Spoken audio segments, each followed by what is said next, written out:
दर्शकबिन नमस्कार। एपी सेन्टरमा यहाँलाई हार्दिक स्वागत छ। आजको श्रृङ्खलामा हामी नेपाली कङ्ग्रेसको 14औं महाधिवेशनबाट आएको नयाँ नेतृत्व र चुनावी समीक्षा, यसले नेपाली कङ्ग्रेसलाई, राष्ट्रिय राजनीतिलाई कुन अर्थमा कसरी प्रभावित तुल्याउन सक्छ भन्ने विषयमा छलफल गर्दैछौँ।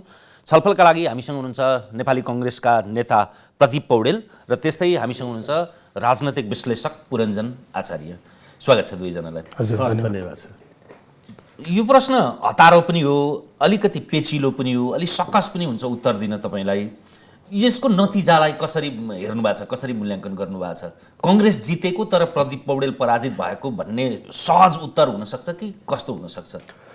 मतलब मैले यसलाई स्वाभाविक रूपमा लिएको छु। अब हामीले हाम्रा अग्रजहरूबाट चाहिँ निर्वाचनमा लड्ने अनि त्यसको परिणाम स्वीकार्ने संस्कार सिकेका छौँ। यो नेपाली कङ्ग्रेसको अहिलेको अधिवेशन आन्तरिक प्रतिस्पर्धा असाध्यै लोकतान्त्रिक ढङ्गबाट भयो। त्यसैले मित्रवत प्रतिस्पर्धा हामीले गऱ्यौँ। अब यो आफूले जितेको भए राम्रो हुन्थ्यो, जित्नका निम्ति नै लडेको हो। तर अब प्रतिस्पर्धा गरियो, उपविजेता भइयो, होइन? विजेता साथीहरूलाई बधाई र शुभकामना दिँदै यसलाई चाहिँ त्यही रूपमा स्वीकारिसकेको अवस्था छ। म निर्वाचन लडेको थिएँ। अब त्यो निर्वाचन लडेर अब त्यसले मलाई चाहिँ अरू ढङ्गले प्रभावित पार्न सक्दैन।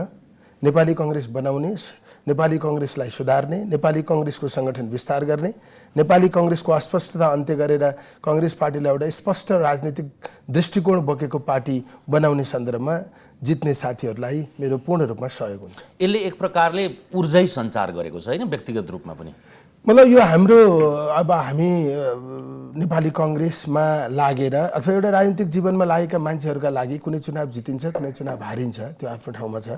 त्यसैले अब त्यसले निराश बनाउने स्थिति हुनु हुँदैन। ममा त्यस्तो खालको अवस्था छैन। अब प्रतिस्पर्धा गरियो, प्रतिस्पर्धा गर्दा हदैसम्म साथीहरूसँग अनुरोध गर्ने, मलाई भोट दिनुहोस् भनेर आग्रह गर्ने अथवा आफूले गरेर हुने सबै खालको प्रयासहरू हामीले गऱ्यौँ।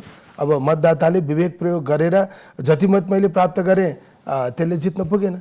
अब अर्कोचोटि प्रयास गर्ने र पार्टीमा लागिरहनुको विकल्प अर्को केही छैन।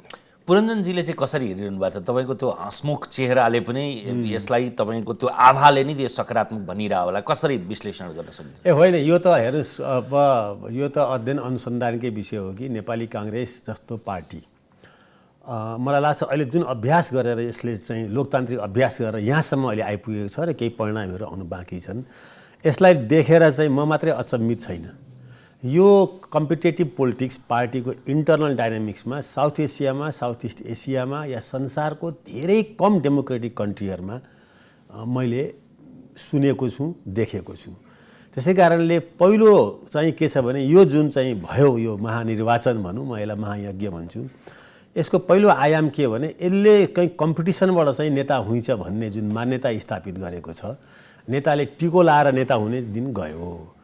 वंशजको विरासतको आधारमा नेता हुने दिन यसले करिब त्यो ढोकालाई बन्द गर्यो, होइन? मतलब रियल रिपब्लिक हुँदैछ क्या नेपाल, स्टेप बाई स्टेप, होइन? अब तपाईँ यस्तो इन्डियामा, साउथ एसियामा त कल्पना पनि गर्न सक्नुहुन्न। म हाँसिरहेको कुरा चाहिँ के भएर भन्दाखेरि चाहिँ मलाई चाहिँ खुसी के लागेको छ भने, एक असाध्यै अद्भुत खुसी के लागेको छ भने काङ्ग्रेस पार्टी यताको दिनमा हेर्नुहोस्, यताको दिनमा भन्नाले झन्डै यो 2-2.5 दशकदेखि काङ्ग्रेस पार्टीमा नेतृत्व चाहिँ पार्टीको हायरार्कीबाट आइरहेको थियो। पार्टी हायरार्कीबाट क्या मैले भन्ने गरेको छु, यहाँ 2-3 किसिमको काङ्ग्रेस छन् भनेर। अब अहिले त्यो मेरो चाहिँ न्यारेटिभ्सहरूलाई तपाईँ डिलिट गरिदिनुहोस्। अब एउटै न्यारेटिभ्स के राख्नुपर्छ भने काङ्ग्रेसमा लिडरसिप चाहिँ 2 किसिमले मात्रै आउँदैछन् अहिले। एउटा परम्परागत शैलीबाट, होइन, पार्टीभित्रै आफ्नो चाहिँ विभिन्न किसिमले वर्चस्व राखेर, त्यो पनि एउटा चाहिँ स्टाइल हो। अर्को एउटा चाहिँ के छ भने पपुलिस्ट म्यान्डेटबाट। पहिला सुरु प्लेटफर्म बन्द छ पिपुलमा। अघि तपाईँले मिडियाको कुरा गर्नुभयो, पिपुलमा एउटा प्लेटफर्म बन्द छ र त्यसको क्रेज बन्द छ। त्यसले उठाएका मुद्दाहरू, त्यसले उठाएका विषयहरू, त्यसले गरेका व्यवहार र आचरणहरू चाहिँ कहाँ स्थापित अहिले भयो भने, भइरहेको छ भने नेता हुनुको लागि पहिला सोसियल मिडियामा, प्रिन्ट मिडियामा, इलेक्ट्रोनिक मिडियामा मान्छेको आम मतदाताको जनमानसमा, नेपालीको जनमानसमा गइरहेको छ। अर्थात् पब्लिक ओपिनियन बन्छ क्या यो पार्टीमा यो मानिस चाहिँ नेता हुन योग्य छ भनेर। मतदाता 46-47 जति हुन् तर त्यो पुरै जगतमा त्यसको कन्स्टिट्युन्सी अब पार्टी नेता हुनलाई कन्स्टिट्युन्सी चाहिँ यो पार्टीको चाहिँ महाधिवेशन प्रतिनिधिभन्दा बाहिरपट्टि सबभन्दा ठुलो बन्न गइरहेको हो अहिले देखियो त्यो। त के थियो भन्दाखेरि चाहिँ त्यो पब्लिक ओपिनियनबाट एउटा पर्सनालिटी जो बनेको हुन्छ जब त्यो पार्टी प्लेटफर्ममा पुग्यो त्यसले त्यो औरा लिएर गयो त्यहाँ वात्ते लाएर चाहिँ त्यसले जित्ने परिस्थिति बन्यो र जित्ने परिस्थिति कसरी बन्यो भन्दाखेरि चाहिँ ती भोटरहरूले पनि के देख्यो भने यो पब्लिक फेस हो यसलाई चाहिँ लिएर अगाडि बढ्दाखेरि भोलि राष्ट्रिय निर्वाचनमा पनि जितिन्छ काङ्ग्रेस पार्टी पनि माथि उठ्छ।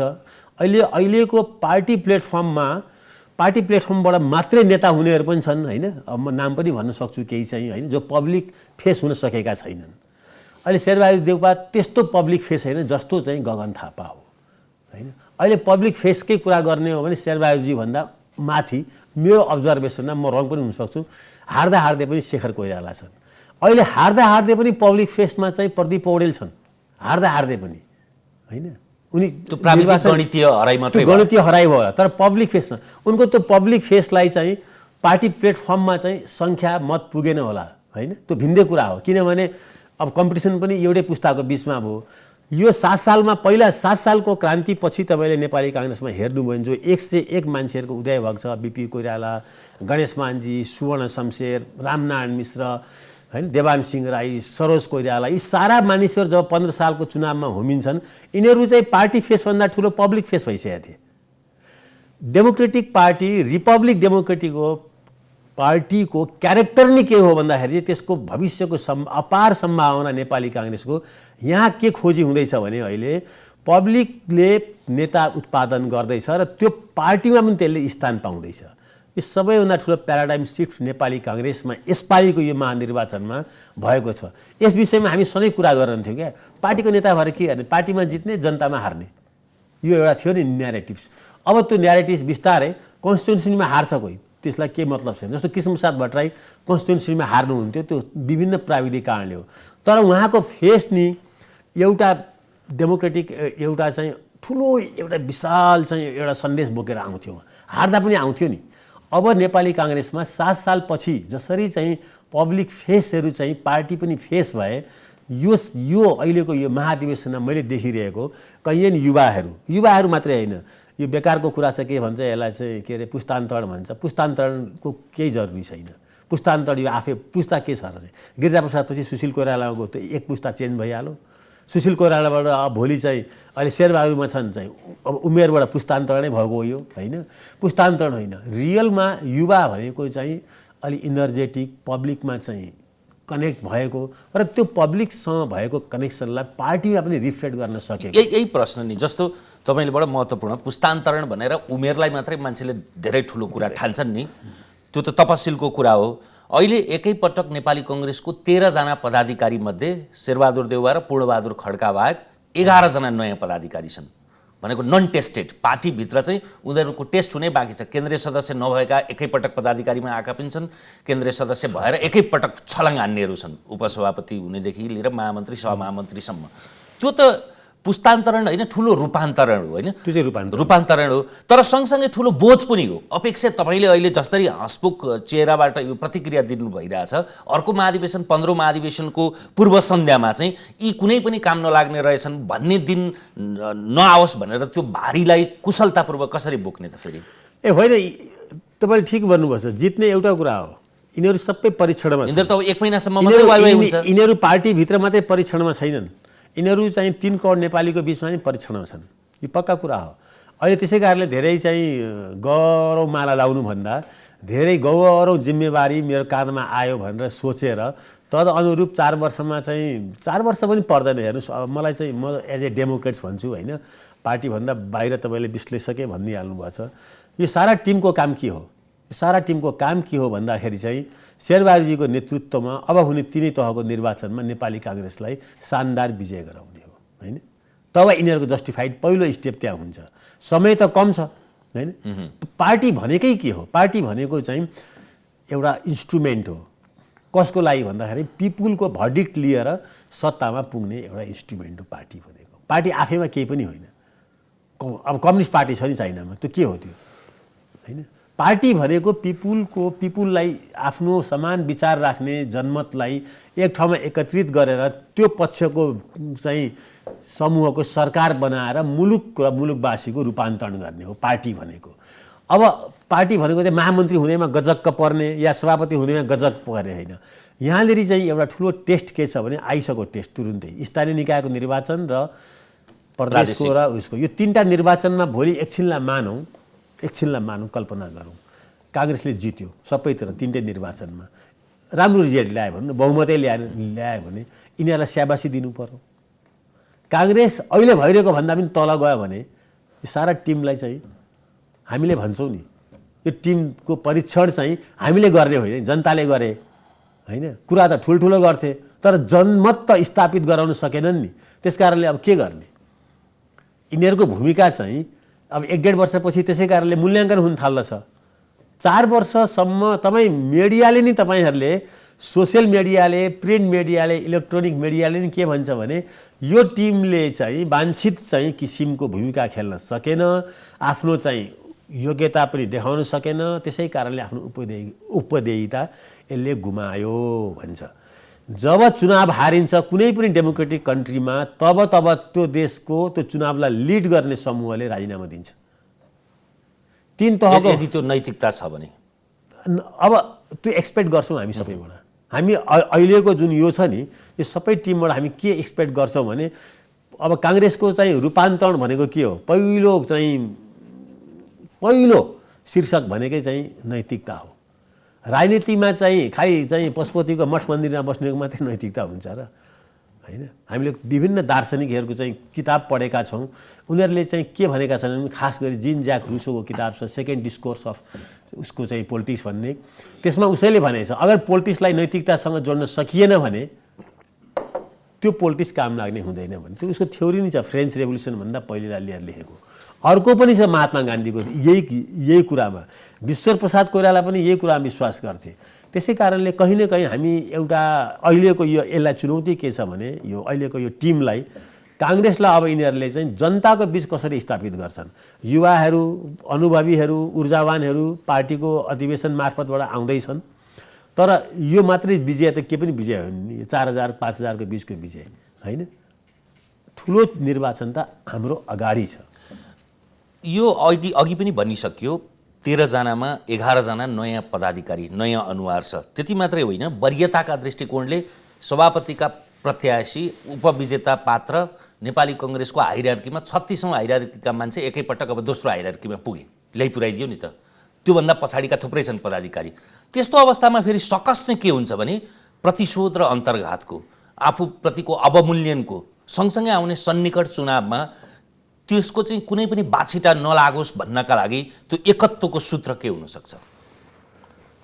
मलाई के लाग्छ भने अहिले धेरैजसो साथीहरू हामी सँगसँगै शासकलाई प्रश्न गर्ने, नेपाली कङ्ग्रेस भित्रै बसेर नेपाली कङ्ग्रेसको नेतृत्वलाई नै प्रश्न गर्ने हामी थियौँ। प्रश्न गर्दै गर्दा चाहिँ हामी उत्तर दिने ठाउँमा जाँदा चाहिँ यो प्रश्नको उत्तर फरक ढङ्गले दिन्छौँ भन्ने कुरा पनि हामीले आश्वस्त गरेका थियौँ। त्यसैले प्रश्न गर्ने मध्येमा साथीहरू कार्यकारी पदमा पुग्नु भएको छ। अब त्यो प्रश्नको सही ढङ्गले उत्तर दिन उहाँहरूले सक्नुभयो भने अपेक्षा अनुसार नै काम गरेको ठहर हुन्छ होइन। अब फेरि पनि नयाँ प्रश्न जन्मिने स्थिति भयो भने त्यो बेलामा असन्तुष्टि बढ्छ। पार्टीभित्रै पनि एक खालको भनौँ न बेमेलको स्थिति आउन सक्छ, अथवा पार्टी सही ढङ्गबाट नेतृत्व नगरेको भन्ने ठहरिने स्थिति पनि बन्न सक्छ। त्यसकारण त्यसले समग्र नेपाली कङ्ग्रेसभित्र मात्र होइन समग्र देशमा एउटा निराशा बढाउने परिस्थिति हुनसक्छ। किनकि त्यो निर्वाचन, अघि पुरञ्जन दाइले भन्नुभयो निर्वाचनको मेसेज देशभरि छ। निर्वाचन जसले जित्छ त्यो चाहिँ अपेक्षा गरिएको मान्छेले नै जित्छ होइन। त्यसभन्दा अगाडि पृष्ठभूमि के छ भन्दा धेरै कुरा भनिएको, धेरै सुधारको कुरा गरिएको, मैले नेतृत्व गर्न पाएको खण्डमा यो सबै समस्याहरू हल हुन्छ भनेर सम्बोधन गरिएको स्थिति पनि छ। त्यसैले अपेक्षा एकदमै धेरै छ होइन।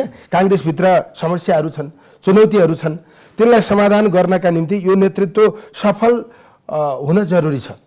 सफल हुन नसक्दाको अवस्थामा पार्टीलाई मात्र होइन त्यसले देशलाई पनि क्षति पुर्याउँछ। त्यसैले अब पार्टीभित्रका साथीहरूलाई सँगसँगै लिएर जाने सन्दर्भ त कार्यशैलीसँग जोडिएको विषय भयो। हाम्रो पार्टीमा हामीले एकदमै तत्काल कार्यान्वयन गर्ने विषय के हो भने पार्टीलाई विधि व्यवस्था अनुसार सञ्चालन गर्ने, विधान बमोजिम सञ्चालन गर्ने। हाम्रो पार्टीमा झगडा हुन्छ होइन, बेमेल हुन्छ, असन्तुष्टि हुन्छ, त्यसको समाधान पनि विधानबाटै गर्न सकिन्छ। कुनै पनि कुरा अब व्यक्तिको विवेकले अथवा व्यक्तिको निर्णयले हुने स्थिति बन्नु भएन। जुनसुकै पोजिसनमा रहेको व्यक्ति पनि विधिभित्र बसेर चाहिँ सक्रिय हुने स्थिति बन्नु पर्यो। एउटा प्रारम्भिक त एउटा राम्रो सङ्केत चाहिँ गगनजीले महामन्त्रीमा जितेपछि हिजो जस्तो 60-40 भागभन्डा हुँदैन भन्नुभएको छ। त्यो कुरा त्यो सुरुवात राम्रै छ, अब कति अगाडिसम्म बढ्न सक्छ भन्ने हो। मतलब त्यसमा आपसी समझदारी गर्ने, जिम्मेवारीको बाँडफाँड गर्ने कुरा त्यति धेरै अस्वाभाविक हो भन्ने मलाई लाग्दैन। तर भागभण्डाकै नाममा विधि विधानभन्दा बाहिर गएर चाहिँ सम्झौता समझदारी गर्ने कुरा चाहिँ ठिक होइन। त्यसैले हामीले जेसुकै टिकट वितरणको कुरा हुन्छ अथवा चाहिँ जुनसुकै तहको निर्वाचनमा चाहिँ अवसर दिने कुरा हुन्छ, उम्मेदवार चयन गर्ने कुरा हुन्छ अथवा पार्टीको तर्फबाट चाहिँ जिम्मेवारी प्रदान गर्ने जुन कुरा हुन्छ र राष्ट्रिय मुद्दाहरूमा पार्टीलाई कता उभ्याउने भन्ने विषयमा चाहिँ वैधानिक व्यवस्था जे हो त्यस मुताबिक त्यसलाई निर्णय गरिनुपर्छ। हाम्रो अभ्यासमा के भएको छ भने व्यक्ति हावी भएको अथवा चाहिँ त्यो विधि अनुसार निर्णय नगरिएको होइन, जुनसुकै तहमा अथवा जहाँ कहीँ पनि समस्या हुँदा चाहिँ पहुँचका आधारमा काम भएको स्थिति छ। त्यसैले त्यसलाई त्यो ढङ्गबाट होइन कि विधि व्यवस्था लागू गरेर सम्पूर्ण रूपमा विधानले व्यवस्था गरे अनुसार निर्णयहरू हुने परिस्थिति बन्यो।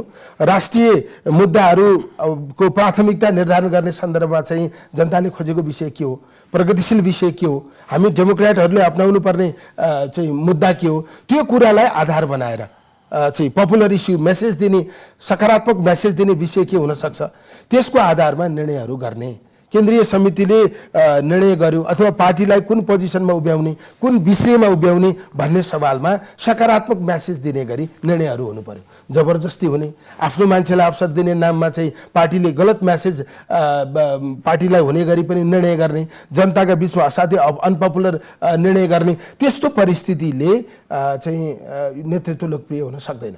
त्यसकारण फेरि के हो भने पुस्तान्तरण भने पनि जेसुकै भने पनि निर्वाचनको माध्यमबाट पत्याइएका साथीहरू त्यहाँ पुग्नु भएको छ, जसमाथि धेरै बढी अपेक्षा गरिएको छ, पार्टीले पनि पार्टीभन्दा बाहिरबाट पनि। त्यो अपेक्षा बमोजिम काम हुन सक्ने स्थिति बन्नुपर्छ। त्यो बनेन भने एउटा फेरि नयाँ दुर्घटना, नयाँ समस्या हुन सक्छ। नैतिकताको प्रश्न पनि छ, भ्रष्टाचारको मुद्दाको विषय पनि छ। पार्टी नेपाली कांग्रेस एउटा पार्टी हो, तर त्यो पार्टीले अंगीकार गर्ने पोलिसीले राष्ट्रिय राजनीतिमा हलचल ल्याउँछ। सबै सुधार नेपाली कांग्रेसको नेतृत्वमा मात्रै हुन सक्छ। सबैको अपेक्षा नेपाली कांग्रेसमाथि मात्रै छ। नेपाली कांग्रेस नेपालको राजनीतिको मियो शक्ति हो। यसले अंगीकार गर्ने दृष्टिकोणले राष्ट्रिय राजनीतिमा तरङ्ग ल्याउँछ।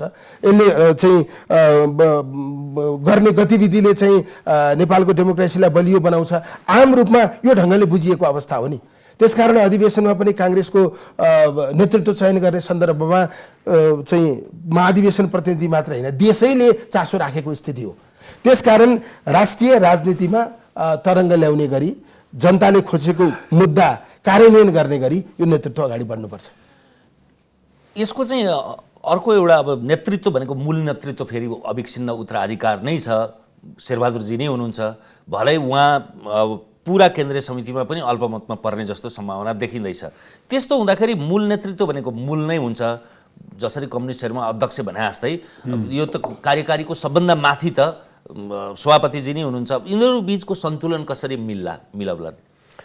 यस्तो हो, अब शेरबहादुरजीसँग अब त्यो पहिला आफूले रोजेको टिम जस्तो र त्यो टिमले चाहिँ गर्ने रबर स्ट्याम्प जस्तो अब त्यो गर्ने छुट उहाँलाई छैन। त्यो उहाँले बुझ्नुहुन्छ। त्यो उहाँको फेरि उहाँको स्वभाव धेरै लचिलो छ। उहाँ चाहिँ जस्तो टिम त्यस्तै भइदिनुहुन्छ। उहाँको स्वभाव विगतको हेर्दाखेरि उहाँ धेरै लफडा गर्ने चाहिँ नेता होइन। यसै पनि उहाँ धेरै वाद विवाद र चाहिँ शास्त्रास्त्र गरेर आफ्नो ढिपी लिने खालको मान्छे होइन। उहाँसँग अहिले जुन टिम छ, उहाँले त्यो टिम को छ उहाँले बुझिसक्नु भएको छ। त्योसँग कसरी त्यसलाई ट्याकल उहाँकै मान्छे भन्ने पनि पूर्णबहादुर खड्का आफैमा सहिष्णु मान्छे हुनुहुन्छ। पूर्णबहादुरजी फेरि अब जे भए पनि अहिलेसम्म कुनै पनि चाहिँ कन्ट्रोभर्सीमा नआएको होइन, एउटा शालीन चाहिँ उपसभापति हुनुहुन्छ, त्यसले उहाँलाई फाइदा गर्छ शेरबहादुरजीलाई यो समन्वय गर्नको लागि। फेरि जो अहिले युवाहरू छन् जितेर आएका या जो नयाँहरू 11जना भनेर भन्नुभएको छ, यी सबै चाहिँ नयाँ पदाधिकारीमा नयाँ जितेका हुन्, नयाँ चाहिँ, तर यी सबैको तालिम चाहिँ तलबाट काङ्ग्रेसमा भइसकेको छ। त्यो काङ्ग्रेस भ्यालु, काङ्ग्रेसको कल्चर, काङ्ग्रेसको लिडरसिपलाई सँग गर्नुपर्ने चाहिँ कहाँ चाहिँ मिल्नुपर्ने, कहाँ लड्नुपर्ने, त्यो सबै ट्रेनिङ यिनीहरूले तलबाट कोही पनि धनराजजी के हुनुहुन्छ, नयाँ हुनुहुन्छ र काङ्ग्रेसमा काङ्ग्रेसको भ्यालु र कल्चर चाहिँ उहाँलाई बुझ्न, काङ्ग्रेस कस्तो पार्टी हो, यसलाई कहाँ पुगाउनुपर्छ भन्ने, या गगन आज चाहिँ 15-20 वर्षदेखि यही पार्टीमा चाहिँ कहिले केन्द्रीय सदस्य, कहिले महामन्त्री, विश्वप्रकाश जिल्लादेखि राजनीति गर्दै आएका छन्। त्यसकारणले मलाई अहिले जति पनि तपाईँले चाहिँ 13मा 11 नयाँ भन्नुभयो, नयाँ पदाधिकारीमा पदस्थापन भएका छन्, पुरानो गएका छन्। हिजो माग्ने ठाउँमा थियो, अहिले दिने ठाउँमा छन्, त्यसैले पनि त्यो गहनता चाहिँ त्यसको मूल्याङ्कन गर्नुपर्छ के। तर के छ भने काङ्ग्रेसको परम्परा, काङ्ग्रेसको प्रगति र काङ्ग्रेसको इतिहाससँग यी अनभिज्ञ छैनन्, कोही पनि छैन। तपाईँले जुन भन्नुपर्छ फ्रेस भनेर, त्यो फ्रेस मैले सबै हेरेँ बसेर, खासै चाहिँ काङ्ग्रेससँग तालिम नपाएको, काङ्ग्रेस नबुझेको मान्छे एकाधजना अपवाद बाहेक चाहिँ कोही आएको छैन, पहिलो कुरो। त्यसै कारणले गगन, विश्वप्रकाश, धनराज, पूर्णबहादुरहरूलाई अब पार्टी सभापतिले चाहिँ के गर्नुपर्छ भन्दा, पार्टी सभापति एउटा शैलीबाट अगाडि बढिरहनु भएको लामो समयदेखि पक्का हो होइन, हडबडाएर निर्णय गर्ने, प्याट्ट लाएर चाहिँ एउटा भनिदिने। अब उहाँको त्यो आजदेखि होइन, नेपाल विद्यार्थी सङ्घको नेता भएदेखि उहाँको त्यो शैली थियो, तर अब त्यो छुट उहाँलाई चाहिँ यसपालि हुँदैन। यसपालिको काङ्ग्रेसको महाधिवेशन, त्यसै कारणले मैले यसलाई त्यो महाधिवेशन विश्वप्रसाद कोइराला जस्तो नेतालाई पनि तपाईँले हेर्नुभयो भने 15 सालमा, 8 सालमा, 10 सालमा, 14 सालमा विभिन्न आन्दोलन गर्दा, त्यति मात्रै होइन, अब मैले मेरो देखेको आँखाले पनि भन्नु, राष्ट्रिय मेलमिलापको निर्णय उहाँ एक्लैले गर्न सक्नु भएन, या उहाँको त्यो कोटरीले गर्न सकेन। जब उहाँ बनारसमा हुनुहुन्थ्यो, उहाँले देशभरिको कार्यकर्तालाई जम्मा गर्नुभयो, कसैलाई सिलगढीमा, कसैलाई फारिसगञ्जमा, कसैलाई चाहिँ उहाँ गोरखपुरमा, कसैलाई बेतियामा होला, कसैलाई बनारसमा होला।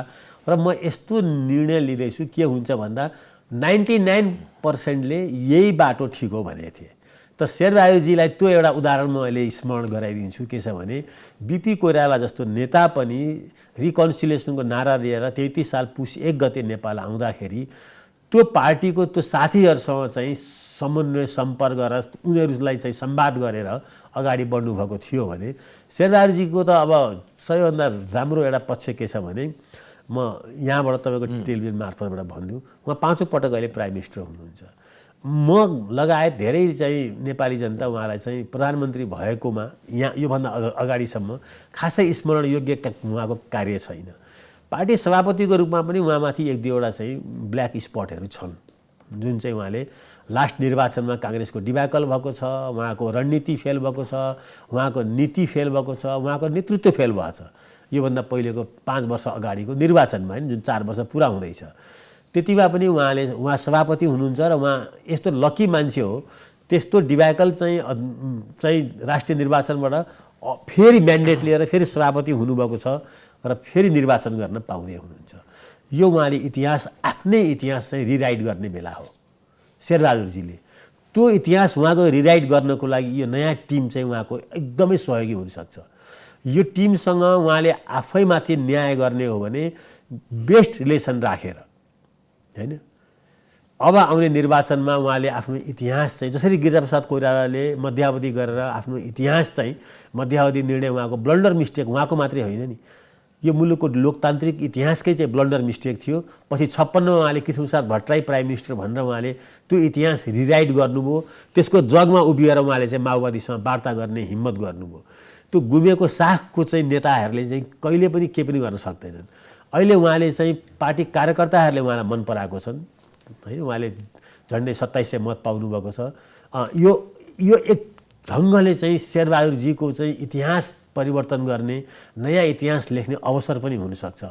त्यसको लागि उहाँ चाहिँ आजको अहिलेकै दिनदेखि यो नयाँ आउने टिमहरूसँग कसरी म अगाडि बढ्ने, तिमीहरूको सोच दृष्टिकोण के छ, कसरी काङ्ग्रेसलाई 1 नम्बरको पार्टी बनाउने, यो संवादमा उहाँ लाग्नुभयो भने गभर्नेन्स कसरी गर्ने, गभर्नेन्स उहाँको जुन अब अझै 1 वर्ष बाँकी छ नि, यहाँ उहाँले चाहिँ ठिकले ढङ्गले गर्नु भएन भने यो युवा टिमले जतिसुकै सहयोग गरे पनि यो युवा टिमले सहयोग गर्दै पनि शेरबहादुरजीको गभर्नेन्सको कारणले काङ्ग्रेस फेरि पनि हार्न सक्ने खतरा छ।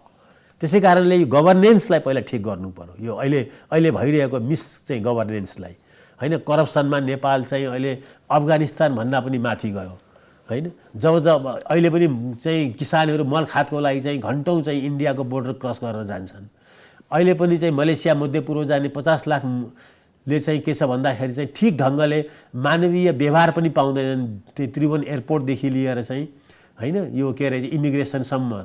त यी सारा कुरा गभर्नेन्सका जुन पार्टहरू छन् क्विक फिक्स गर्न सकिने, तुरुन्तै क्विक फिक्स गऱ्यो भने शेरबहादुरको काङ्ग्रेस चाहिँ परिवर्तन भयो है, शेरबहादुरको शासकीय क्षमतामा परिवर्तन आयो है, शेरबहादुरजी चाहिँ नयाँ हुनुभयो भन्ने म्यासेजले अहिले पनि गगनको या चाहिँ विश्वप्रकाशको या धनराजको या पूर्ण खड्गाको अनुहार अगाडि सारेर नेपालको यो 3 तहको अब आउने निर्वाचन जित्नलाई गाह्रो हुन्छ।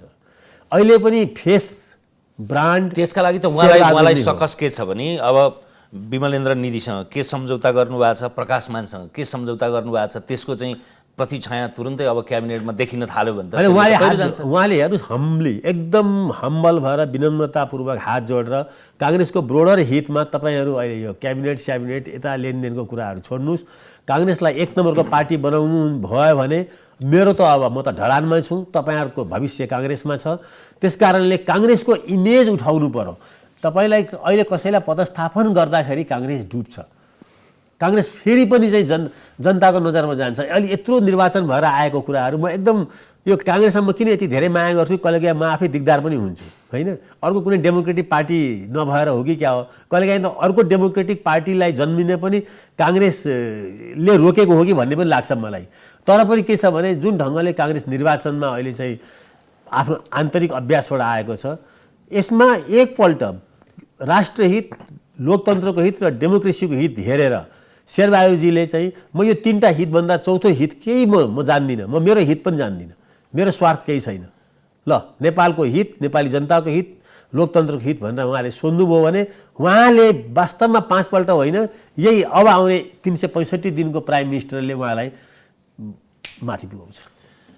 अब अहिलेको सबभन्दा काङ्ग्रेसको चाहिँ मूल मुद्दा के होला भने एमसिसीमा यो विषयान्तर हुन्छ होला अथवा त्यसमा पनि आउला, अब त्यसमा के निर्णय गर्ने भन्ने पनि प्रश्न होला। केपी ओलीजीले त तुरुप थापिसक्नु भएको छ, यदि तिमीहरू गठबन्धनमा चुनाव लड्दैनौ भने म समर्थन गर्छु भन्नुभएको छ। यी दुईटा मिसिएर पनि आउँछन् होला।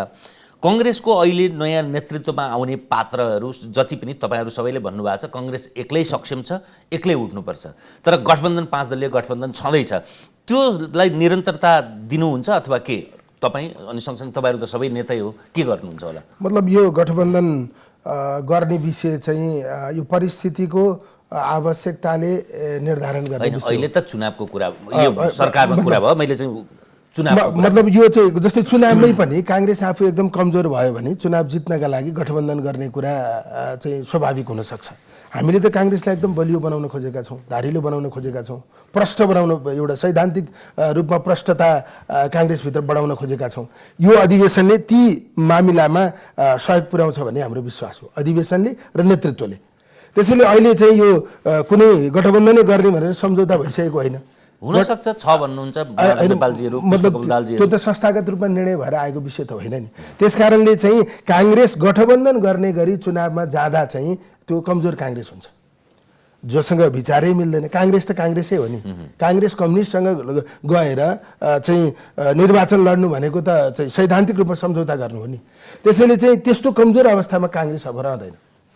र यो अहिले हामीले आन्तरिक प्रतिस्पर्धाको सन्दर्भमा त्यो कुरा व्यापक ढङ्गले उठेको छ, एक्लै काङ्ग्रेस लड्ने स्थितिमा पुर्याउने होइन, कसैसँग मिलेर। देशभरिका कार्यकर्तालाई सोध्नु भने 49% एक्लै लड्ने भन्छ। हो, त्यसकारणले चाहिँ मलाई लाग्छ यो अधिवेशन पछाडि नेपाली काङ्ग्रेसमा गतिशीलता आउँछ, नेपाली काङ्ग्रेसमा एउटा उत्साह बढेर आउँछ, सैद्धान्तिक पक्षमा पनि हामी धेरै कुरामा प्रष्ट हुने एउटा स्थिति बन्छ।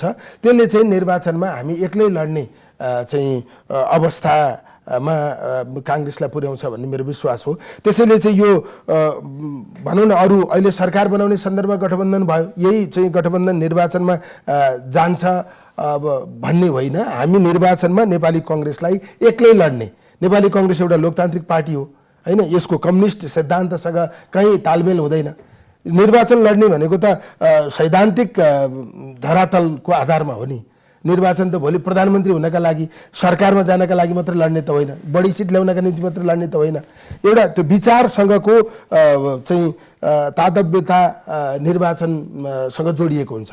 त्यसैले वैचारिक रूपमै उत्तर दक्षिण दुईटा किनारमा रहेका राजनीतिक दलहरू त्यसको त क्षतिपूर्ति अघिल्लो निर्वाचनमै तपाईँले पाइसक्नु भएको छ त, माओवादीसँग गठबन्धन गरे पछाडि के भयो भनेर। अनि मतलब त्यो हामीलाई लामो अनुभव भइसक्यो, त्यसले हाम्रो पार्टीलाई कति धेरै क्षति पुर्याइसक्यो, हाम्रो कार्यकर्तामा कति धेरै निराशा बढेर गइसक्यो, हाम्रो भोट ब्याङ्क चाहिँ कति कमजोर भएर गइसक्यो।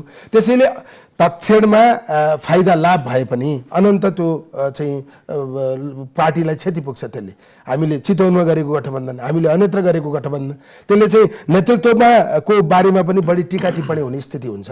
त्यसकारण मलाई लाग्छ संस्थागत हिसाबबाट अब गठबन्धन गर्ने गरी निर्वाचनमा जाने, गठबन्धन बनाएर निर्वाचनमा जाने निर्णय चाहिँ काङ्ग्रेसले गर्दैन। पुरञ्जनजीको चाहिँ के छ सुझाव प्रक्षेपण? अनि म त एकदम त्यसमा त अहिलेदेखि नै आँखा चिम्लेर 165 ठाउँमा काङ्ग्रेसले देशभरिको चाहिँ यो 7053 स्थानीय निकायको निर्वाचन 753 स्थानीय निकायको निर्वाचन काङ्ग्रेस होमिनुपर्छ। कुनै जरुरी छैन। काङ्ग्रेसले यसमा चाहिँ रणनीति बनाउनु पर्दैन।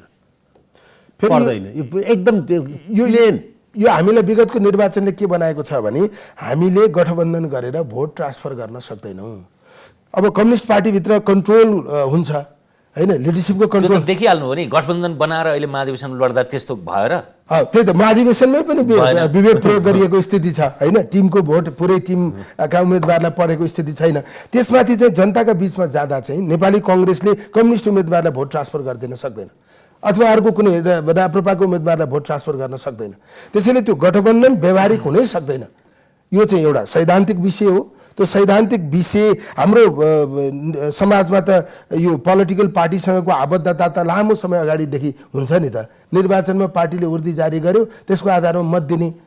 काङ्ग्रेसलाई नै मत नदिने कुरा अस्वाभाविक होला, तर काङ्ग्रेसले कम्युनिस्टलाई मत देऊ भनेर लिडरसिपले चाहिँ अराएको आधारमा दिने मान्छे सबै हुन्छन् भन्ने छैन। त्यसैले भोट ट्रान्सफर हुन नसक्ने कारणले पनि चाहिँ गठबन्धन स्वाभाविक हुन सक्छ। यसमा थप्दै हुनुहुन्थ्यो पुरञ्जनजी? एउटै यसमा थप्नै पर्दैन। यसमा चाहिँ जुन देशमा कम्युनिस्टहरू 5वटा त चाहिँ गठबन्धन गर्न सक्दैनन् भने काङ्ग्रेस चाहिँ के सोचे, मैले यो सोचै आउनु हुँदैन। यो रणनीतिक सबैभन्दा ठुलो महाभुल हुन्छ। अहिले नै काङ्ग्रेसको सबै नेताहरूले हामी 165मा उठाउँछौँ, 165मै समानुपातिक दिन्छौँ, 753मै हामी दिन्छौँ र प्रदेशको सबै ठाउँमा उठाउँछौँ। पहिले यो सोच्ने बित्तिकै यसमा अलिकति पनि दुविधा भयो भने हैन, शेरबहादुरजीले चाहिँ काङ्ग्रेसमाथि अहिले कम्युनिस्टहरू 5 ठाउँमा चाहिँ 4 ठाउँमा उठ्ने स्थिति छ अहिले यतिखेर भनौँ न। कम्युनिस्टहरूको बिचमा गठबन्धन हुँदाखेरि पनि जित्ने गरी हामीले तयारी गर्नुपर्छ काङ्ग्रेसले हैन। आजको दिनमा म काङ्ग्रेसले एउटा कुरा के हुन्छ भने एकपल्ट काङ्ग्रेसले गठबन्धन गर्यो भने बिस्तारै बिस्तारै म काङ्ग्रेसको चरित्रलाई चाहिँ म तपाईँलाई बुझेर भन्छु। संसारमा यस्तो प्र्याक्टिस छ, अगर कम्युनिस्टहरूसँग गठबन्धन गरेर चाहिँ काङ्ग्रेस चाहिँ अगाडि बढ्दै गयो भने काङ्ग्रेस रिजनल पार्टी पनि रहँदैन। चाइनाको चाहिँ तपाईँको चाहिँ माओसेतुङको लङ मार्च पछिको जुन चाहिँ त्यहाँको चाहिँ उसको मतलब चाहिँ चाङकाइसेको पार्टी थियो, नेसनलिस्ट पार्टी, त्यसको हविगत के कारणले गर्दाखेरि चाहिँ त्यो आज पनि ताइवानमा सीमित हुनु परेको छ भने कम्युनिस्टसँगको चाहिने नचाहिने ठाउँमा चाहिँ एलायन्स गरेर हो। काङ्ग्रेस यो एलायन्स ट्र्यापबाट चाहिँ कुमिन्टाङ पार्टीको बाटो भनेकै कम्युनिस्टसँगको इलेक्ट्रोल एलायन्सबाट त्यसलाई जति सपोर्ट हैन अमेरिकाको संयुक्त राष्ट्र सङ्घले त्यही आधिकारिक चाइना हो भनिदियो, तर त्यो पहिरो त 71 सालसम्म कुमिन्टाङ पार्टीलाई चाहिँ सहयोग गर्न 23 लाख वेस्टर्नहरू थिए त्यहाँ सल्लाहकारहरू 23 लाख भनेर पढ्दै थिएँ कुनै किताबमा हैन। कुमिन्टाङ पार्टीको डिक्लाइन नै के हो भन्दाखेरि चाहिँ कुमिन्टाङ पार्टीले लामो झन्डै 25 वर्ष शासन गर्नु त्यहाँ, सन्यासदेखि लगातार गरे 49 सम्म नै शासन। त्यसै कारणले शेरबहादुरजीले त त्यहाँ देखेर बुझेर दुईटा कुरा गर्नु पर्यो। करप्सनको केसको कारणले कुमिन्टाङ पार्टी आज खुम्चिएर ताइवानमा छ हैन। कम्युनिस्टसँगको एलायन्स रङ स्ट्राटेजिक एलायन्सले गर्दाखेरि चाहिँ आजसम्म पनि चाइनामा चाहिँ 1949 देखि चाहिँ 1 पार्टी सिस्टम छ। यो मुलुकलाई चाहिँ अगर कसैले त्यो वान पार्टी सिस्टमलाईबाट चाहिँ जानबाट चाहिँ रोक्छ भने त्यो नेपाली काङ्ग्रेसले सक्छ र त्यसमा भरपुर ऊर्जा अहिले चाहिँ नेपाली काङ्ग्रेसभित्र भएका युवाहरूले चाहिँ सेन्ट्रल कमिटीमा पुगेर दिएका छन्। केही दायाँ बायाँ एक इन्ची सोच्नु पर्दैन अहिलेको नेपालमा चाहिँ। नेपाली काङ्ग्रेसले उम्मेदवार नपाउने होइन कि उम्मेदवार धेरै भएर फालाफाल हुन्छ यहाँ अहिले। आफ्नो पार्टी व्यवस्थापन गर, आफ्नो सोलिड एजेन्डा बनाऊ, गभर्नेन्सलाई यो एक वर्षको कार्यकाललाई सुधार होइन, र चाहिँ आफ्नो जुन ठाउँमा प्रदेशमा सरकार छ त्यहाँ अहिले जुन अग्ली डिस्प्ले भइरहेको छ त्यसमा खबरदारी गर्नु पर्यो, रोक्नु पर्यो होइन, आर्थिक अनियमितताहरूलाई चाहिँ होइन। त्यसपछि त के छ भन्दाखेरि चाहिँ मलाई के लाग्छ भने अब हुने निर्वाचनमा होइन हामीले गठबन्धनको लागि गर्छौँ भने कम्युनिस्ट गठबन्धन गर है तिमीहरू भनेर सरक्क पन्छिएर आफ्नो बाटो आफै तय गरे हुन्छ नेपाली काङ्ग्रेसले चाहिँ। अब म चाहिँ काङ्ग्रेसको छेउ किनाराको काङ्ग्रेस हो, तपाईँले त्यहाँ विश्लेषक भन्दै पनि होइन। अब छेउ किनाराको काङ्ग्रेसको एउटा चाहिँ एक ठुलो रिक्वेस्ट चाहिँ के हो भने यही टेलिभिजन मार्फतबाट आज अहिलेको दिनदेखि यो दिमागमा कसैको छ भने एलायन्स चाहिँ यो अहिलेको गठबन्धन सरकारसँग त्यो भूत प्रेत हटाइदिए हुन्छ, त्यसलाई लगेर डुबाइदिए हुन्छ उसमा खुर्क लाएर चाहिँ एकदमै एक सुरले अर्जुन दृष्टि राखेर अगाडि बढ्ने हो भने शेरबहादुरजीले त अब अहिले त हेर्नुहोस् योभन्दा इतिहासमा रिराइट काङ्ग्रेसीहरू यति उदार छन् भन्ने कुरा त मलाई लाग्दैन थियो। जसरी शेरबहादुरजीलाई काङ्ग्रेस पार्टीको सभापति दोहोऱ्याएर बनाएको छन् होइन, योभन्दा ठुलो उहाँलाई चाहिँ के रिवार्ड दिने होला भन्नुहोस् त। एकपल्ट पछाडि फर्केर शेरबहादुरजीको इतिहास म अहिले कोट्याउँदिनँ होइन, किनभने आगामी जहिले यो त शेरबहादुर देउवाको आलोचक शिरोमणि भनेर उपाधि छ, त्यसलाई किन निरन्तरता दिने अब होइन। म शेरबहादुरजी व्यक्तिको छैन, म शेरबहादुरजीको कार्यशैलीको म मात्रै होइन, उहाँ पनि आलोचकै हो, उहाँको पनि भाषण अब त भन्नुहुन्न होला होइन। म अब तपाईँलाई यो स्थानीय निकायको निर्वाचन, प्रदेशको निर्वाचन र चाहिँ के छ भन्दाखेरि चाहिँ सङ्घको निर्वाचन, यो तिनवटा निर्वाचनमा उहाँले हार्नुभयो भने उहाँले छोड्नुपर्छ, सभापति पनि छोड्नुपर्छ, राजनीति पनि छोड्नुपर्छ, म त्यो भन्न सक्छु। तर त्यो दिनसम्म म उहाँको आलोचक हुन्न। यो तिन तहको सुविधा उपलब्ध छ, यो तिन तहको निर्वाचनमा उहाँले जिताउनु भयो भने उहाँ फेरि प्राइम मिनिस्टर बन्नुपर्छ, म त्यो पनि भनिदिन्छु। प्रदीपजी अब यो यति बेला पुस्तान्तरण र रूपान्तरणको समय एउटा समय आउने रहेछ जति बेला चाहिँ हामीलाई एक महिना अगाडिसम्म पनि अनुमान थिएन कि अब नेपाली काङ्ग्रेसको राजनीतिमा रामचन्द्र पौडेल, कृष्णप्रसाद सिटौला, विमलेन्द्र निधि, प्रकाशमान सिंह, डाक्टर शशाङ्क कोइराला, सुजाता कोइराला, विजय कुमार गच्छेदारदेखि लिएर यी सबै रामशरण महतदेखि लिएर असान्दर्भिक हुन्छन् भन्ने उहाँहरूलाई सुन्दा तितो लाग्ला।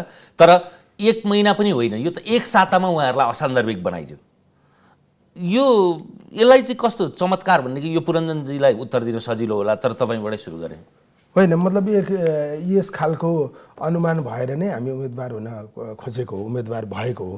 नेपाली काङ्ग्रेसका कार्यकर्ताको मनोविज्ञान चाहिँ अनटेस्टेड ल्याउने, भनौँ न पुस्तान्तरण गर्ने, जे भनिन्छ मिनेन्द्रको नाम भनेको छैन यहाँ, त्यो सावधानीपूर्ण उहाँको त्यो राजीनामाले पनि त्यसलाई चाहिँ सोधभर्ना गरेको छ। अब युवालाई ल्याउने भन्ने खालको मनोविज्ञान थियो। त्यस अन्तर्गत अहिले हाम्रो संरचनाभित्र पनि धेरै पदहरू बढाइएको, पदाधिकारीको सङ्ख्या पनि बढेको अवस्था छ। त्यसैले चाहिँ यो पुस्ताको अथवा चाहिँ जो हामी प्रतिस्पर्धा गऱ्यौँ हाम्रो चाहिँ उम्मेदवारी स्वाभाविक थियो, मतदाताको मनोविज्ञानसँगै जोडिएको जस्तो देखिन्थ्यो।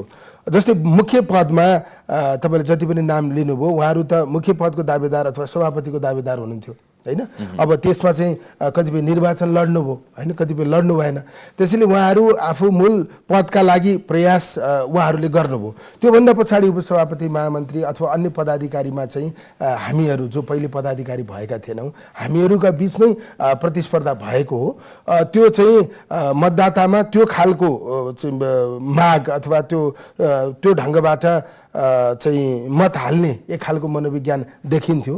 अब जस्तै हामी एउटै पुस्ताका बिचमा प्रतिस्पर्धा हामीले गरेको, कसैले साथीहरूले जित्नुभयो, अब चाहिँ हामीहरूले हार्यौँ, त्यो एउटा विषय होला। तर चाहिँ कार्यशैली परिवर्तन गर्ने, पार्टीलाई चाहिँ नयाँ ढङ्गबाट अगाडि बढाउने, पार्टीमा चाहिँ स्पष्टता देखिनुपर्ने कुरा चाहिँ आम काङ्ग्रेसभित्र देखिन्थ्यो। त्यसको नेतृत्व जसले गर्न सक्छ अथवा त्यस ढङ्गले आफूलाई जसले प्रस्तुत गरेको छ त्यसले निर्वाचन जित्ने परिस्थिति पक्कै पनि थियो। त्यसैले आखिरी जस्तो सुकै परिवर्तन पनि अन्तिम क्षणमा त एकै मिनटमा हुने हो हैन। त्यसकारण यो चर्चै थिएन अथवा यस्तो खालको वातावरणै थिएन, एकैचोटि भएको हो त्यो मलाई त्यस्तो लाग्दैन। धेरै अगाडिदेखि यो खालको परिस्थिति बनिरहेको थियो। परिस्थिति त बनाएको थियो, तर पछिल्लो 30-40 वर्षमा हामीले नजिकबाट निहाल्दा पनि त्यस्तो कुनै पनि पार्टीमा, राप्रपामा भयो एक प्रकारले, त्यो पनि त्यो मूल नेतृत्वमा मात्रै भयो, राजेन्द्र लिङ्गदेन तलसम्म त्यस्तो छैन। योलाई चाहिँ तपाईँले कसरी हेर्नु भएको छ? यी जुन त्यो पात्रहरूको असान्दर्भिकता छ त्यो आजलाई मात्रै होइन, अब 15औँदेखि त उहाँहरू केन्द्रीय सदस्यमा पनि आउन सक्नुहुन्न, यसलाई म आउन चाहना पनि राख्नु हुँदैन होला। म अहिले तितो शब्दमा भनिदिन्छु है त, यसमा चाहिँ यी सबै नरिसाउन् त्यो भन्दैमा भन्दैछु। यो परिवर्तनको वेदना चाहिँ रिपब्लिक नेपालको चाहिँ सुरुवातदेखि नै थियो नेपाली काङ्ग्रेसमा। यो लडाइँ नरहरि आचार्यले पनि सुरु गरेका हुन्, यो लडाइँ भीमबहादुर तामाङले पनि सुरु गरेका हुन् काङ्ग्रेसमा परिवर्तनको। त्यसले सेप लिन सकेका थिएन, तर त्यसले हलचल ल्याएको थियो। त्यसलाई मिडियाले, नागरिक समाजले, सञ्चारकर्मीहरूले सबैले त्यसलाई चाहिँ पोजिटिभली लिइरहेका थिए। तर त्यसले आकार लिनलाई टाइम लाग्थ्यो, झन्डै 1 दशक लाग्यो। अब 1 दशक लागेर अहिले जुन यो काङ्ग्रेसमा तपाईँले अघि भन्नुभएको मानिसहरू असान्दर्भिक भए, अब असान्दर्भिक भए कि कति सान्दर्भिक फेरि भएर बाउन्स ब्याक गरेर आउलान्, त्यो पनि कुरा गरौँला। अहिले चाहिँ 46 सालको परिवर्तनपछि नेपालमा पार्टी सत्ता हुन्छ एउटा, अर्को राज्य सत्ता हुन्छ। 46 सालको परिवर्तनदेखि आँखा चिम्म गर्नुभयो भने नेपाली काङ्ग्रेस भनेर पार्टी भनेर तपाईँले आँखा चिम्म गर्नुभयो भने यही अनुहारहरूको सपना विपनामा यही आउँछ। त्यसमा 3 जना पत्र थपिन्छन् होइन, त्यसमा अरू थपिएला होइन, त्यस्तो गिरिजाप्रसाद कोइराला होइन, उनीहरू त गइसके, गएकोको नाम नलिउँ होइन, त्यो तिनीहरू सिधै। तर बाँचेकाहरूको के छ भन्दाखेरि चाहिँ तपाईँले लिएको नाममा त म चाहिँ अरू 1 दर्जन नाम जोड्न छन् नि। सक्छु। अर्जुन नरसिंह केसीदेखि लिएर 32 जना छन् मान्छे काङ्ग्रेस, श्रेष्ठदेखि तपाईँलाई भनिदिन्छु 32 जना छन् होइन। ती 32 जना चाहिँ यस्ता छन् जो तपाईँले हामीले आँखा चिम्म गर्दा तिनीहरूले राम्रो गरे, खराब गरे, तर यो देश पनि तिनीहरूले चलाए। यो देश कहिले पनि गिरिजाप्रसाद कोइराला या कृष्णप्रसाद भट्टराईले चलाएको देश होइन। यो भ्रम छ काङ्ग्रेसभित्र।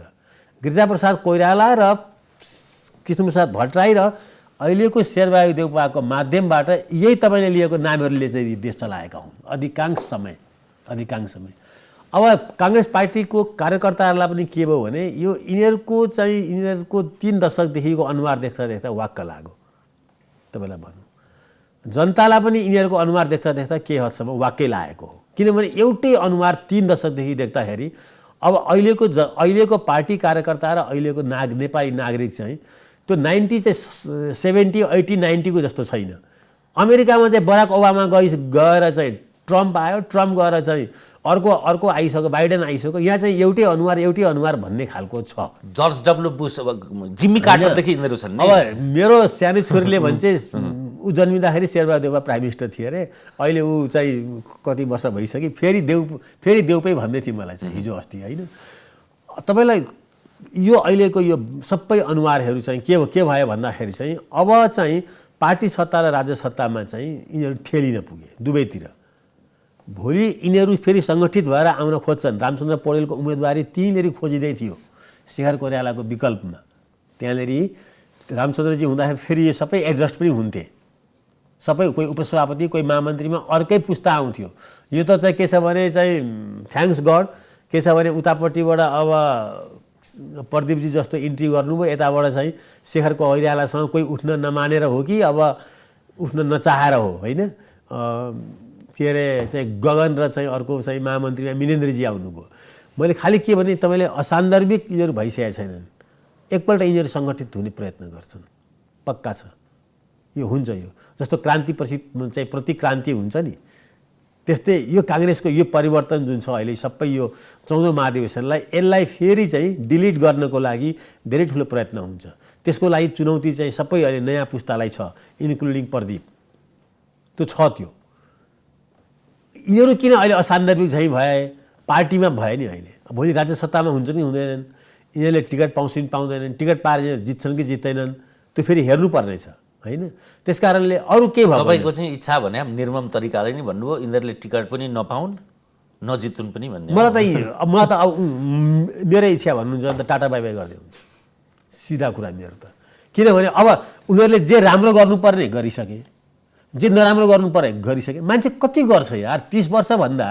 तपाईँ कल्पना गर्नुहोस् त एउटा मान्छेले यो मुलुकलाई यो नेसनलाई कन्ट्रिब्युट गर्ने कुरा 30 वर्ष राज्य सत्ता पार्टी सत्तामा बसेर गर्ने भन्दा कति गर्छ होला मलाई लाग्छ संसारमा चाहिँ कम्युनिस्ट पार्टीमा मात्रै यस्तो खालको अवस्था होला हैन। त्यसकारणले म उनीहरूलाई कुनै दोष आरोप दिन्न। अब उनीहरूले चाहिँ आफ्नो इज्जत आफ्नो गरिमा र आफ्नो स्वाभिमानलाई बचाउने हो भने अब उनीहरूले चाहिँ सक्रिय राजनीतिमा चाहिँ सहभागी हुने कि नहुने सोच्नुपर्ने बेला आयो। मैले यो तपाईँलाई एउटा एक्जाम्पल दिउँ। मैले असाध्यै मान्ने एकजना स्टलवार्ड मान्छे सारा युवाहरूको बिचमा नेपाली काङ्ग्रेसमा मात्रै होइन यो मुलुकको जसले ट्रान्सफर्मेसन नै ठुलो रोल खेल्नुभएको छ। काङ्ग्रेसको उम्मेदवारी फिक्स हुने एउटा चाहिँ यस्तै हलभित्र त्यो नेपाली काङ्ग्रेसको त्यो एउटा एकदमै झन्डै प्राइम मिनिस्टर पनि हुन्छ होला भोलि पर्सि भन्ने चाहिँ मान्छे चाहिँ मलाई उपसभापति भन्दै त्यो एउटा कल्पिँदै चाहिँ युवाहरूको बिचमा यता र उता हिँडिरहेका थिए। मलाई त्यो मान्छेलाई देख्दाखेरि त्यो सेक्सपियरियन ड्रामाको त्यो ट्रेजिक ड्रामाको हिरोको अन्त सेक्सपियरको सबै ड्रामामा हिरोको अन्त बडो व्यवस्थापूर्ण हुन्छ क्या। एकदम त्यो चाहिँ शङ्खाकै शङ्खामा त्यसले लङ्का खान्छ, फेरि लोभ गर्छ, फेरि बस्न खोज्छ, तर अन्ततः त्यसको समाप्त हुन्छ। तपाईँले नाम नभने पनि तपाईँले नेपालको ट्रान्सफरमा महत्त्वपूर्ण भूमिका खेल्ने अलिअलि सम्मान पनि गर्ने देश विदेश नाम नभन्नु यति भनेपछि अनुमान लगाउनुहोस्। अनुमान लगाउनुहोस् होइन।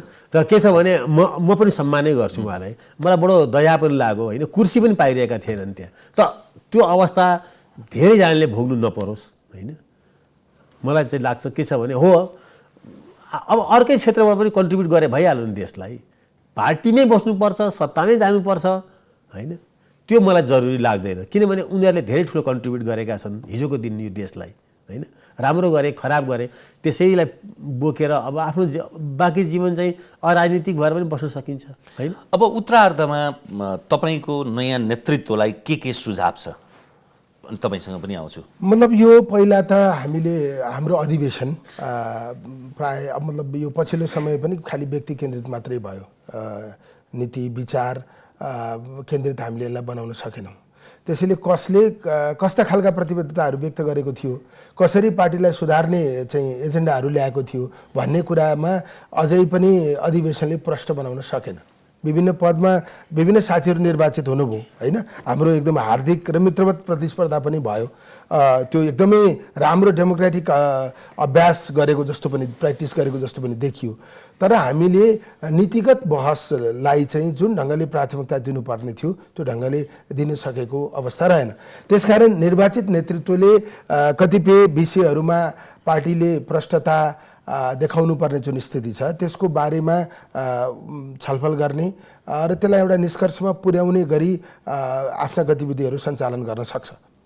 हाम्रो पार्टीलाई व्यवस्थित गर्ने सन्दर्भमा चाहिँ यसको विधि व्यवस्थाले जे तय गरेको छ त्यसको आधारमा पार्टी सञ्चालन गर्ने पार्टी नेतृत्वको मनोविज्ञान अथवा सबै तहमा पार्टीलाई विधि विधान अनुसार सञ्चालन गर्ने परिपाटीको विकास गर्न जरुरी छ।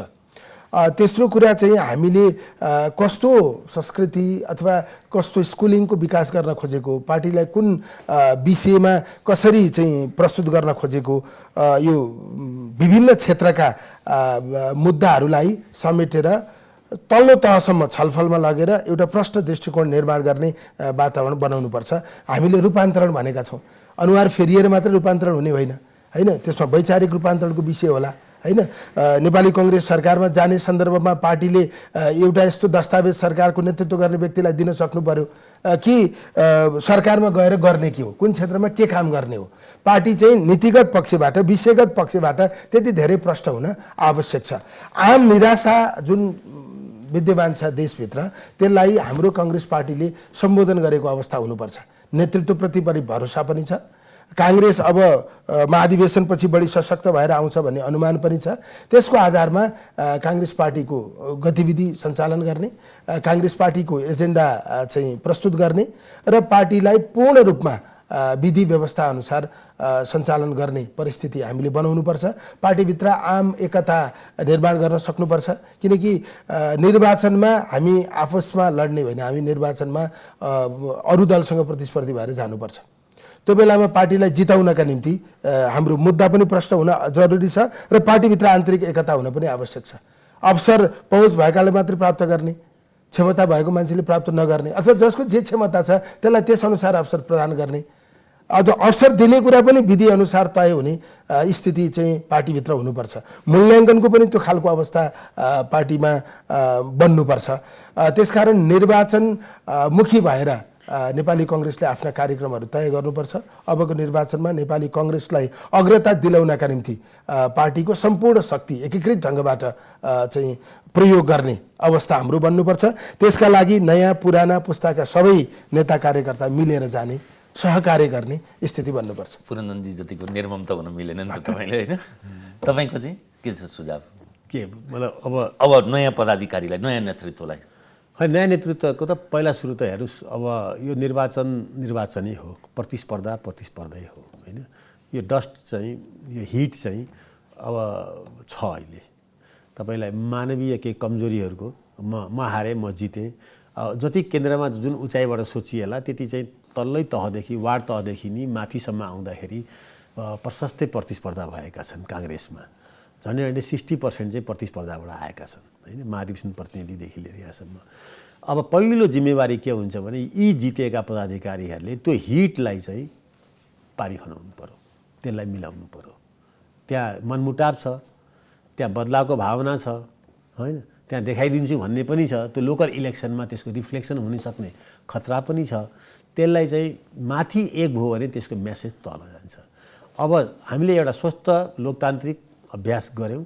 अब तमाम अभ्यासहरू सिद्धियो। अब पार्टी एक भयो, पार्टीमा गुट छैन, भागभण्डा छैन, अब पार्टीमा जस्टिस मात्रै छ। एउटा फेयर रुल अफ गेम हुन्छ पार्टीमा होइन। कसैलाई केही कुरा दिँदाखेरि त्यो भन्न सक्नुपर्छ। उसलाई चाहिँ मेयरको टिकट दियो मलाई दिएन भन्दा म कन्भिन्स हुनु पर्यो, मेरो आत्मैबाट कन्भिन्स हुनु पर्यो, त म सक्दछु। त्यसको लागि के हुन्छ भने त्यसको लागि चाहिँ एउटा चाहिँ आधारहरू तयार गर्नुपर्छ। यी आधारहरूबाट हामी निर्णय गर्दछौँ भनेर। जतिसुकै हामीले अहिले ठुलो लोकतान्त्रिक अभ्यास भयो यो पार्टी भने पनि तँलाई चुनावमा पख देखाइदिन्छु भन्ने यो एउटा मानसिकता काङ्ग्रेसमा छ। काङ्ग्रेसमा फेरि दुर्भाग्यले के भयो भन्दाखेरि चाहिँ उताको चाहिँ झन्डै 1-1.5 दशक चाहिँ यो एउटा शब्द चाहिँ अब मैले त त्योभन्दा पहिले सुनेको पनि थिइनँ। यता 1-2 दशकदेखि चलेको छ अन्तर्घाती भन्ने होइन। अब एक ठाउँमा कसै चुनाव हुन्छ, जित्छ, हार्नेले चाहिँ अर्को पटक चाहिँ थाम्तला बदला लिन्छु भनेर बसिरहेको हुन्छ। काङ्ग्रेसलाई यो कुरो सबैभन्दा पहिले माथिबाट मिलाएर माथिबाटै त्यसको लागि को मिल्ने, त्यसको लागि माथि अहिले 60% भोट पाउने शेरबहादुर, 40% भोट पाउने शेखर कोइराला, यहाँबाट यसलाई स्टार्ट गर्नुपर्छ। त्यसपछि प्रदीप पौडेल र चाहिँ गगन थापाहरू बसेर यहाँ यो अब अन्त भयो। यो अब काङ्ग्रेस एक ढिक्का भयो। अब काङ्ग्रेसले आगामी दिनहरू यो आउने सबै चुनौतीहरू, राजनीतिक चुनौती, सामाजिक चुनौती, आर्थिक चुनौतीहरू लगायत प्रतिस्पर्धात्मक सारा कुराहरूलाई चाहिँ हामी एक ढिक्का भएर अगाडि बढ्यौँ भन्ने यो सन्देश चाहिँ दिन सकेन भने डिजास्टर हुन्छ। हस्, समय र संवादका लागि धन्यवाद यहाँहरू दुईजनालाई। हस् धन्यवाद। हामीसँग हुनुहुन्थ्यो राजनैतिक विश्लेषक, किनारा लागेको कङ्ग्रेसी उहाँकै शब्दमा पुरञ्जन आचार्य र नेपाली कङ्ग्रेसका नेता प्रदीप पौडेल। आजलाई एपी सेन्टरको यो श्रृङ्खला यति नै। हेर्दै रहनुहोला AP1। नमस्कार।